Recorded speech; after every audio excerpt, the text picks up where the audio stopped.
कल के लेक्चर में हमने डबल बॉन्डेड कार्बन्स के अंदर यानी कि अल्कीन्स के अंदर आपके पास हाइड्रोजन हैलाइड्स की एडिशन को देखा था। अगर आपको याद हो तो हमने ये वाला जनरल रिएक्शन स्टडी किया था। इसके अकॉर्डिंग हमने ये कहा था कि अगर आपके पास हाइड्रोजन हैलाइड हो और उसको जब हम डबल बॉन्डेड अल्कीन्स के अंदर ऐड करते हैं तो आपके पास कोई अल्काइल हैलाइड आता है प्रोडक्ट में। अगर आप गौर करें तो ये जो प्रोडक्ट्स आपके पास बनी हुई हैं ये अब आपके पास अल्काइल हैलाइड हैं जो कि अल्कीन से बनी है। ये पूरा का पूरा मॉलिक्यूल जो है ये आपके पास एक अल्कीन है और ये जो आपके पास अब पूरी की पूरी प्रोडक्ट बनी है ये वाली, ये अब आपके पास एक अल्काइल हैलाइड है। तो हम हाइड्रोजन हैलाइड की एडिशन जब करते हैं किसी भी अल्कीन के अंदर तो आपके पास एक अल्काइल हैलाइड आता है। तो ये इस तरह करके बहरहाल आप इसको एक बात तो ये कि आप ये जो रिएक्शन है इसको याद रख सकते हैं as the formation of alkyl halide, यानी कि आपसे पूछा जा सकता है कि हम अल्कीन से अल्काइल हैलाइड कैसे बनाते हैं। बहरहाल ये तो एक एक्स्ट्रा बात है। कल मैंने आपको इस जो रिएक्शन का मैकेनिज़्म भी पढ़ाया था, वो आपके पास ये मैकेनिज़्म था, इसको हम कल स्टडी कर चुके हैं। अगर हम थोड़ी देर के लिए इस मैकेनिज़्म को इग्नोर करें और सिंपली देखें कि जब हम हाइड्रोजन हैलाइड की एडिशन करते हैं अल्कीन्स के अंदर तो हमारे पास क्या होता है। बेटा अगर हम मैकेनिज़्म को इग्नोर करें तो हमारे पास सिंपल ये होता है कि आपके पास जो हाइड्रोजन हैलाइड है उसके दो पार्ट्स हैं, एक हाइड्रोजन और एक हेलोजन, जो कि कुछ भी हो सकता है, फ्लोरीन, क्लोरीन, ब्रोमीन और आयोडीन, लेकिन नॉर्मली क्लोराइड और ब्रोमाइड होते हैं। अच्छा, जब इसकी एडिशन हम अल्कीन्स के अंदर करते हैं तो हमारे पास सिंपली ये होता है, यानी कि अगर हम मैकेनिज़्म को इग्नोर करें तो अगर आप देखें तो हमारे पास सिंपली ये हो रहा है कि ये जो हाइड्रोजन है और ये जो हेलोजन है आपके पास डबल बॉन्डेड कार्बन्स की एक एक तरफ ऐड हो जाते हैं। डबल बॉन्डेड कार्बन्स में आपके पास एक तरफ हेलोजन ऐड हो जाता है और एक तरफ हाइड्रोजन ऐड हो जाती है। यहाँ पे अगर आप गौर करें तो इस कार्बन के अंदर आपके पास प्रोडक्ट में हेलोजन ऐड हो गई है और आपके पास इस कार्बन के अंदर जो है हाइड्रोजन ऐड हो गई है। यहाँ पे पहले 2 हाइड्रोजन थे और अब 3 हो गए हैं। मतलब सिंपली हम ये कह सकते हैं कि हाइड्रोजन हैलाइड की जब एडिशन होती है तो आपके पास डबल बॉन्डेड कार्बन्स के अंदर एक तरफ हाइड्रोजन ऐड हो जाता है और एक तरफ हेलोजन ऐड हो जाता है। इसी तरह अगर आप इस नीचे वाली इक्वेशन में देखें, ये आपके पास 2 डबल बॉन्डेड कार्बन्स हैं और ये आपके पास एक हाइड्रोजन हैलाइड है। अब इसके 2 पार्ट्स हैं, एक हाइड्रोजन है और एक इसमें आपके पास क्लोराइड है।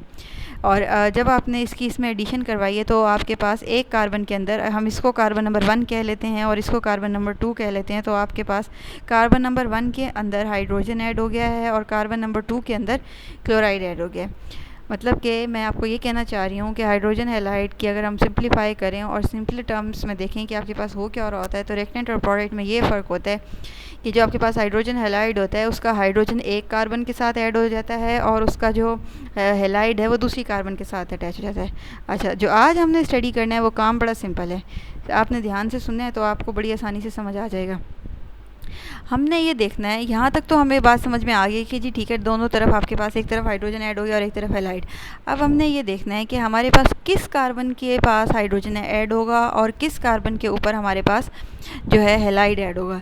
बेटा अगर आपके पास सिमेट्रिकल अल्कीन्स हो, सिमेट्रिकल अल्कीन्स ये होते हैं, ये मैंने आपको कॉल इलेक्ट्रोलिसिस में भी बताया था कि आपके पास सिमेट्रिकल अल्केन्स क्या होते हैं जब हम अल्केन्स की सिंथेसिस में उसको पढ़ रहे थे। बहरहाल आज आप दोबारा सुन लें। सिमेट्रिकल अल्केन्स आपके पास होते हैं जैसे कि ये वाला मॉलिक्यूल है। इस किस्म के मॉलिक्यूल्स में अगर आप गौर करें तो ये आपके पास एक सिमेट्रिकल अल्कीन है। सिमेट्रिकल अल्कीन का मतलब ये है कि दोनों, अगर मैं डबल बॉन्ड की दोनों साइड पे देखूं तो बिल्कुल एक जैसी चीज़ें हैं। अगर मैं इस मॉलिक्यूल को हाफ में डिवाइड करूं तो मेरे पास ये भी बिल्कुल वैसी साइड है और दूसरी साइड भी बिल्कुल ऐसी ही है जैसे आपके पास ये वाली साइड है। तो मतलब ये कि आपके पास अगर डबल बॉन्ड के दोनों तरफ एक जैसे सब्सटेंसेस प्रेजेंट हों, एक जैसी नंबर ऑफ़ कार्बन्स प्रेजेंट हों, तो इस तरह के अल्कीन्स को हम कहते हैं कि जी ये सिमेट्रिकल अल्कीन्स हैं। बेटा अगर आपके पास डबल बॉन्ड के दोनों साइड्स पे एक जैसी चीज़ें प्रेजेंट हों तो इसको हम कहते हैं ये सिमेट्रिकल अल्कीन्स हैं। और अगर एक जैसी कार्बन्स या एक जैसी आपके पास सब्सटेंसेस ना प्रेजेंट हो तो हम उसको कहते हैं अनसिमेट्रिकल अल्कीन्स। जैसे कि आपके पास ये ऊपर वाली अल्कीन है, इसमें अगर आप गौर करें तो डबल बॉन्ड के एक तरफ तो एक कार्बन है और दूसरी तरफ आपके पास एक कार्बन और एक ये अल्काइल ग्रुप है जो कि कुछ भी हो सकता है। तो ये ऊपर वाला जो अल्केन है ये आपके पास अनसिमेट्रिकल है और ये जो नीचे वाला अल्केन है आपके पास ये सिमेट्रिकल है। ये बात आपने ध्यान में रखनी है कि ऊपर वाला जो अल्केन है ये आपके पास अनसिमेट्रिकल है जबकि नीचे वाला जो अल्केन है ये आपके पास सिमेट्रिकल है। अच्छा, सबसे पहले तो आपको ये कॉन्सेप्ट समझने के लिए ये बात समझ आनी चाहिए कि सिमेट्रिकल और अनसिमेट्रिकल अल्केन्स में क्या फ़र्क होता है। मैंने अभी आपको बताया कि अगर आपके पास दोनों तरफ एक जैसी चीज़ें होंगी डबल बॉन्ड के तो वो हमारे पास सिमेट्रिकल हाइड्रोकार्बन्स होंगे, और अगर दोनों तरफ डिफरेंट चीज़ें होंगी हमारे पास तो वो हमारे पास अनसिमेट्रिकल अल्कीन होगा। तो ये जो ऊपर वाला अल्केन है, ये वाला, ये जिसको मैं पॉइंट आउट कर रही हूँ, ये आपके पास अनसिमेट्रिकल अल्केन है, क्योंकि अगर आप गौर करें तो डबल बॉन्ड के दोनों तरफ आपके पास डिफरेंट जो कार्बन नंबर प्रेजेंट है। नीचे वाला अल्केन जो है ये आपके पास, ये वाली जो सिंपल अल्कीन है, ये आपके पास सिमेट्रिकल है, क्योंकि डबल बॉन्ड की दोनों तरफ जो है same number of carbon present है। इसी तरह अगर आपके पास 2 ब्यूटीन होगा तो वो आपके पास सिमेट्रिकल अल्कीन है, और 1 ब्यूटीन होगा तो वो आपके पास अनसिमेट्रिकल अल्कीन है। तो बेटा अब आपने ये देखना है कि सिमेट्रिकल अल्कीन अगर हो फिर तो कोई मसला नहीं है, क्योंकि दोनों जो साइड्स हैं डबल बॉन्ड की वो एक जैसी हैं, तो दोनों में से किसी एक के पास हाइड्रोजन चला जाएगा और दूसरी के पास क्लोराइड चला जाएगा, या जो भी आपके पास हेलोजन है। और लेकिन अगर आपके पास मसला वहाँ पे ख़राब होता है जब आपके पास अनसिमेट्रिकल अल्कीन्स आ जाएँ। दोबारा मेरी बात को सुन लें, अगर आपके पास सिमेट्रिकल अल्केन्स हो तो हमारे पास कोई इशू नहीं होता, दोनों में से किसी भी एक कार्बन के पास जो कि डबल बॉन्ड बना रही हो, एक तरफ आपके पास हाइड्रोजन चला जाएगा और दूसरी के पास आपके पास क्लोराइड चला जाएगा। लेकिन अगर आपके पास अनसिमेट्रिकल अल्कीन्स हो तो फिर हम इनके अंदर सिंपली हाइड्रोजन हैलाइड्स की एडिशन नहीं कर सकते, बल्कि हमें एक रूल स्टडी करना पड़ता है जिसको कहते हैं मार्कोनी रूल। बेटा ये रूल आपको बताता है कि अगर आपके पास अनसिमेट्रिकल अल्कीन्स हो तो उसके अंदर आप हाइड्रोजन हैलाइड्स की जो एडिशन है वो कैसे करते हैं। ये आपकी बुक से ही मैंने डेफिनेशन ली हुई है, आप अपनी बुक से इस डेफिनेशन को याद कर लें। देखते हैं जी आपके पास क्या कहते हैं। वो कहता है जी, रूल स्टेट करता है अगर आपके पास अनसिमेट्रिकल रीएजेंट हो, मैं भी आपको बता देती हूँ अनसिमेट्रिकल रीएजेंट क्या होता है, और वो अगर अनसिमेट्रिकल अल्कीन्स में ऐड हो रहा हो, ये मैं आपको बता चुकी हूँ। अनसिमेट्रिकल अल्कीन्स मतलब ऐसा अल्कीन्स जिसके डबल बॉन्ड की दोनों तरफ different number of carbon present हो, तो फिर आपके पास जो नेगेटिव पार्ट होगा रीएजेंट का वो ऐसी कार्बन के पास जाएगा जो डबल बॉन्ड बना रही होगी और उसके पास कम से कम नंबर ऑफ होंगे हाइड्रोजन के। आप दोबारा सुन लें, अगर आपके पास अनसिमेट्रिकल रीएजेंट होगा और वो अनसिमेट्रिकल अल्कीन्स में ऐड हो रहा होगा, तो जो अनसिमेट्रिकल रीएजेंट का नेगेटिव पार्ट है वो डबल बॉन्डेड कार्बन्स में से उस कार्बन के पास जाएगा जिसके पास नंबर ऑफ़ हाइड्रोजन जो हैं वो लेस हैं। फॉर एग्ज़ाम्पल, ये हमारे पास एक अनसिमेट्रिकल अल्कीन है और ये जो दोनों कार्बन हैं आपके पास, ये आपके पास डबल बॉन्ड बना रही हैं। अब जब हम इसके अंदर एक अनसिमेट्रिकल रिएजेंट ऐड करेंगे, जैसे कि आपके पास हाइड्रोजन हैलाइड है, बेटा ये अनसिमेट्रिकल इसलिए है क्योंकि इसमें एक हिस्सा जो है वो नेगेटिव है और एक पॉजिटिव है। अगर तो ये दोनों ही एटम्स जो हैं हाइड्रोजन और हाइड्रोजन होते तो हम इसको कहते हैं कि ये सिमेट्रिकल रिएजेंट है, या दोनों ही एटम्स हेलोजन और हेलोजन होता या X2 होता तो अभी हम इसको कहते हैं कि सिमेट्रिकल रिएजेंट है। लेकिन अब क्योंकि ये दोनों चीज़ें डिफरेंट हैं तो हमारे पास ये अनसिमेट्रिकल रिएजेंट है। इसमें ये जो आपके पास हेलोजन है ये नेगेटिव है और ये जो हाइड्रोजन है ये आपके पास पॉजिटिव है। अच्छा, अब हमारे पास मार्कोनी का रूल क्या कहता है कि आपके पास जो अनसिमेट्रिकल अल्कीन हो, जैसे कि आपके पास ऊपर वाला अल्कीन और उसकी वो वाली दोनों कार्बन्स जो कि डबल बॉन्ड बना रही हों, जैसे कि आपके पास ये कार्बन नंबर 1 और आपके पास कार्बन नंबर 2, ये आपके पास ये वाली कार्बन नंबर 1 और ये कार्बन नंबर 2, ये वो दो कार्बन हैं जो आपके पास डबल बॉन्ड बना रही हैं। अब इनमें से जिसके पास कम नंबर ऑफ़ हाइड्रोजन है, जैसे कि ये फर्स्ट वाली कार्बन जो कि आपको ये नज़र आ रही है, जो मैंने ग्रीन से जिसको सर्कल किया है, ये वाली कार्बन, इसके अंदर आपके पास जो नंबर ऑफ़ हाइड्रोजन है वो लेस है, कम है। इसके पास 2 कार्बन है लास्ट वाली 2 हाइड्रोजन है लास्ट वाली कार्बन के पास, और इस वाली कार्बन के पास 1 हाइड्रोजन है। तो जो आपके पास ये अनसिमेट्रिकल अल्कीन है, इसका जो नेगेटिव पोर्शन है यानी कि हेलोजन, वो इस सेंटर वाली कार्बन के पास जाएगा क्योंकि इसके पास नंबर ऑफ़ हाइड्रोजन जो हैं वो लेस हैं। तो ये आपके पास मार्कोनी का रूल है। मार्कोनी का रूल आपको ये कहता है कि अगर आपके पास अनसिमेट्रिकल अल्कीन हो और उसके अंदर एक अनसिमेट्रिकल रिएजेंट ऐड हो रहा हो, मतलब कि ऐसा रिएजेंट जिसके 2 पार्ट्स हों, एक पॉजिटिव और एक नेगेटिव, तो उस रिएजेंट का जो नेगेटिव पोर्शन है वो डबल बॉन्डेड कार्बन्स में से उस कार्बन के पास जाएगा जिसके पास नंबर ऑफ़ हाइड्रोजन कम होंगे। मेरा ख्याल है आपको स्टेटमेंट अच्छी तरह समझ आ गई होगी बेटा। अगर आपको इसमें से कोई बात समझ में नहीं आई है तो आप मुझसे पूछ सकते हैं।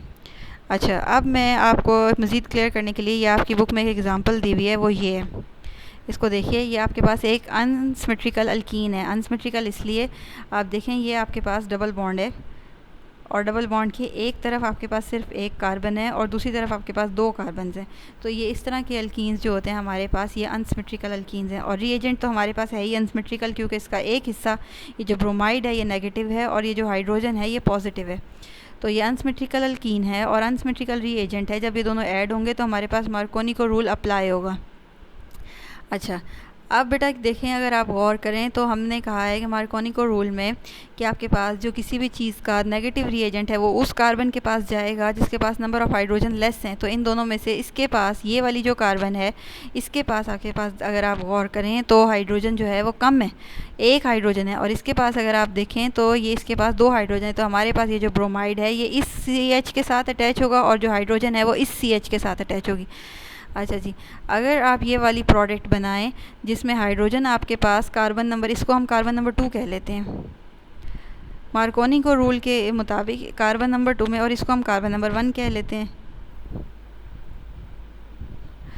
मार्कोनी रूल के अकॉर्डिंग। आपके पास अगर हम देखते हैं कि जो आपके पास ब्रोमाइड है वो उसको कार्बन नंबर 1 के पास जाना चाहिए और जो हाइड्रोजन है उसको कार्बन नंबर 2 के पास जाना चाहिए। तो अगर आप इसको इस तरह लिखें कि आपने जो हेलोजन है वो कार्बन नंबर 2 में ऐड कर दिया है और जो हाइड्रोजन है वो कार्बन नंबर 1 में ऐड कर दिया है, तो ये आपके पास जो प्रोडक्ट है ये गलत है, ये नहीं बनेगी। ये नीचे आपकी बुक ने भी लिखा हुआ है नॉट फॉर्म्ड, कि ये वाली प्रोडक्ट आपके पास नहीं बनेगी। अच्छा, दूसरी प्रोडक्ट को अगर आप गौर करें तो ये बिल्कुल मार्कोनी रूल के अकॉर्डिंग बन रही है, मतलब कि हेलोजन आपके पास कार्बन नंबर 1 में ऐड हो गया और जो हाइड्रोजन है वो कार्बन नंबर 2 में ऐड हो गया। तो ये जो प्रोडक्ट है ये एक्चुअल प्रोडक्ट है, ये वाली प्रोडक्ट आपके पास बनेगी। इसी तरह आपको ये एक और एग्जांपल दी गई है, ये जो आपके पास दो कार्बन हैं जो कि एक अनसिमेट्रिकल अल्कीन है। अनसिमेट्रिकल इसलिए क्योंकि डबल बॉन्ड की एक तरफ एक कार्बन है और दूसरी तरफ अगर आप गौर करें तो 3 कार्बन है। तो इस तरह का जो हमारे पास अल्कीन होता है वो अनसिमेट्रिकल है और ये हमारे पास एक अनसिमेट्रिकल रिएजेंट है। अब मार्कोनी रूल के मुताबिक ये जो ब्रोमाइड है ये इस कार्बन के पास जाना चाहिए क्योंकि इसके पास नंबर ऑफ़ हाइड्रोजन कम है, बल्कि है ही नहीं, और इस वाली के पास आपके पास 2 हाइड्रोजन पहले से प्रेजेंट है तो तीसरा हाइड्रोजन भी यहीं आएगा। तो आपके पास ये नीचे वाली प्रोडक्ट बनेगी और ये ऊपर वाली प्रोडक्ट यहाँ पर नहीं बनेगी। बेटा मार्कोनी रूल की एक्सप्लेनेशन आपको पेपर में 4 मार्क्स की आती है। अगर फुल फ्लेज क्वेश्चन आए तो ये आपने सारी लिखना होगा, एग्जांपल्स भी लिखनी होंगी और ये भी बताना होगा कौन सी प्रोडक्ट बनेगी और कौन सी प्रोडक्ट नहीं बनेगी। और अगर सिर्फ डेफिनेशन आ जाए तो फिर सिर्फ आप एक एग्जांपल लिख दें और एक उसके साथ एक एग्जांपल लिख दें और साथ में डेफिनेशन लिख दें तो आपको 2 मार्क्स पूरे मिल जाएंगे। लेकिन अगर फुल लॉन्ग क्वेश्चन आए तो बेटा आपने ये दोनों एग्जांपल्स लिखनी है, इसकी डेफिनेशन लिखनी है और इसको अच्छी तरह एक्सप्लेन करना है, तब इंशाल्लाह आपको पूरे मार्क्स मिल सकते हैं। अच्छा, यहाँ पे आपने ये कंफ्यूज नहीं करना है, मैंने इस कार्बन को 1 नाम दिया है सिर्फ। ये असल में अगर हम नॉमेनक्लेचर के हिसाब से देखें तो ये कार्बन 1 नहीं है, 2 है। मैंने सिर्फ नाम आपको समझाने के लिए इसको नाम देते वक्त 1 लिखा है। अदरवाइज़ अगर आप इसकी नेमिंग नॉमेनक्लेचर के हिसाब से करेंगे तो ये आपके पास 1 प्रोपीन है और ये वाली कार्बन 1 होगी, ये वाली कार्बन 1 होगी, ये 2 होगी और ये 3 होगी। ये जो मैंने नीचे 1 2 लिखा है ये इस वक्त सिर्फ आपको यहाँ पे रिएक्शन समझाने के लिए लिखा है। इसका मतलब ये नहीं है कि आप अपना नॉमेनक्लेचर गलत करना शुरू कर दें। तो वो वाले जो रूल्स आपने समझे हुए हैं उनको दिमाग में अच्छी तरह बिठा लें और उनको इससे कंफ्यूज नहीं करना। इसके अलावा बेटा अगर आपको कोई बात समझ में नहीं आई है तो आप मुझसे पूछ लें। Thank you so much. अल्लाह हाफिज़।